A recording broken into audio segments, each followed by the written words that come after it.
So, we're about to dive into a scenario that's hypothetical, yeah, but also chillingly plausible: a full scale war with Iran in 2026. The source material for this paints a really detailed picture of how a conflict like this could just ignite, spread, and honestly reshape the world as we know it. Let's break down what that could really look like. So, picture this headline flashing across your screen. In the pre dawn hours of February 28th, 2026, that long simmering tension in the Middle East, it finally just explodes. A coordinated air campaign launched by the United States and Israel starts hammering targets all across Iran. And just like that, a devastating new chapter for the region begins. And almost immediately, the justification comes out. The White House, under President Trump, is very clear. They don't call it an invasion. They call it a preemptive strike. The stated goal? To take out what they're calling a decades-long existential threat from Iran's nuclear and missile programs. All right, so how on earth did it get to this point? Let's take a look at the chain of events that led right up to this massive assault. The fuse was actually lit months earlier. Back in June of 2025, Israel launched its own strikes against Iranian nuclear sites. But that was just the opening act. The February 28th assault was a shocking escalation, reportedly killing Iran's own supreme leader.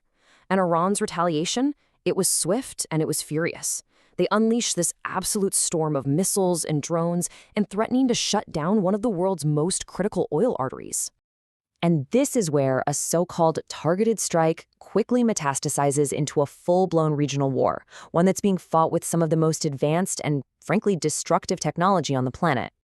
What you're seeing here is a fascinating clash of military doctrines. On one side, you have the absolute technological might of the US and Israel. We're talking stealth bombers on 37-hour missions, advanced fighter jets, and cruise missiles with pinpoint accuracy. But Iran? They counter with a totally different strategy, an asymmetrical arsenal. They're unleashing these massive volleys of ballistic missiles and swarms of attack drones, basically trying to overwhelm those sophisticated defenses with just sheer brute numbers. So that just triggers this frantic defensive battle. Israel's famous multi-layered missile shield, the combination of Iron Dome, David Sling, and Arrow systems, it goes into total overdrive, knocking down the vast majority of incoming threats. But here's the critical thing to understand. It wasn't perfect. The source material makes it very clear that some Iranian missiles got through, causing civilian deaths and sending a really chilling message. Even the most advanced defenses in the world have their limits. And the fire just spread with terrifying speed. Iran's proxy, Hezbollah, immediately opened a second front from Lebanon. Israel responds by sending ground troops across the border. Then, Iran launches attacks on Gulf Arab states, punishing them for their ties to the US and Israel. In just a matter of days, what started as a targeted strike had become a regional inferno. So as the battlefield gets bigger and bigger, the cost of this war, and we're talking both money and lives, it just starts to skyrocket at this astonishing rate. Just take a second to look at this number. $1.9 billion. That's not the total. That's the estimated cost of munitions the United States was burning through every single day in that first week. It is just a staggering figure that shows you the sheer intensity of this air war. And for Israel, the economic shock was just as devastating. This number represents the estimated loss to their economy per week. You have to imagine a country on full alert. Businesses are shut down. Reservists are called away from their jobs. This is the financial price of putting an entire nation on a war footing. But, these financial numbers, as huge as they are, they can't even begin to capture the true cost. That is always measured in lives. And within just 1 month, this conflict had already claimed an estimated 2,000 people. That is the real price of this war. And when you look closer at those numbers, it tells a heartbreaking story. The overwhelming majority of the dead were Iranians and Lebanese. In fact, Iranian authorities reported over 1,300 civilian casualties from airstrikes alone. But this tragedy wasn't confined to one side. In Israel, a missile strike tragically killed a mother and her daughter. Several U.S. service members were also wounded. The pain of this conflict was felt all across the board. And the impact didn't stop at the borders of the Middle East, not even close. This war sent a massive shockwave through the entire global economy, and it did it by threatening the world's most critical energy choke point.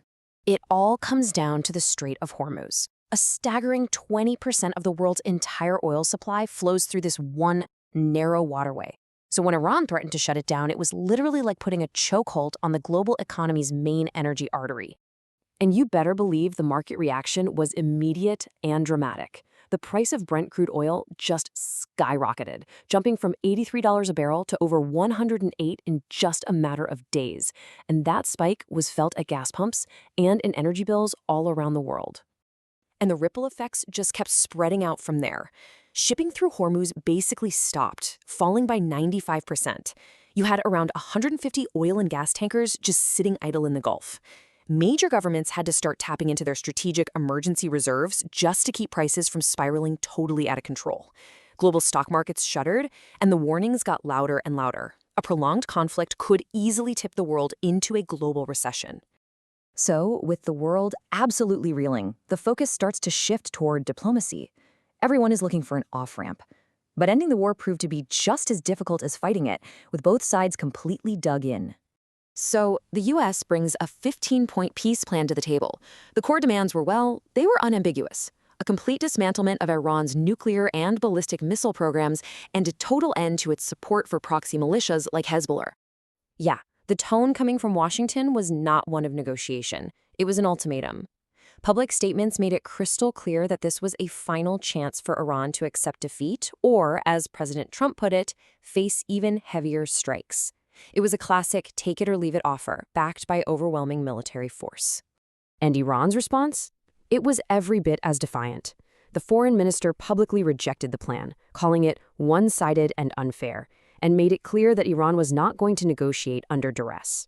They framed their fight as one of national defense and resistance, not one of surrender. And there you have it. This is a perfect example of diplomatic deadlock. You've got two sides with completely incompatible demands. Both sides are claiming they won on the battlefield, and neither one is willing to back down at the negotiating table. There is simply no path forward. And all of this leaves us with the most unsettling question of all. When the bombing stops, but the fundamental reasons for the conflict are still very much there, what does peace even mean? In a world where both sides can claim victory, yet they're still locked in this fragile, tense standoff, well, this scenario forces us to confront a new reality. How does a modern war like this ever truly end?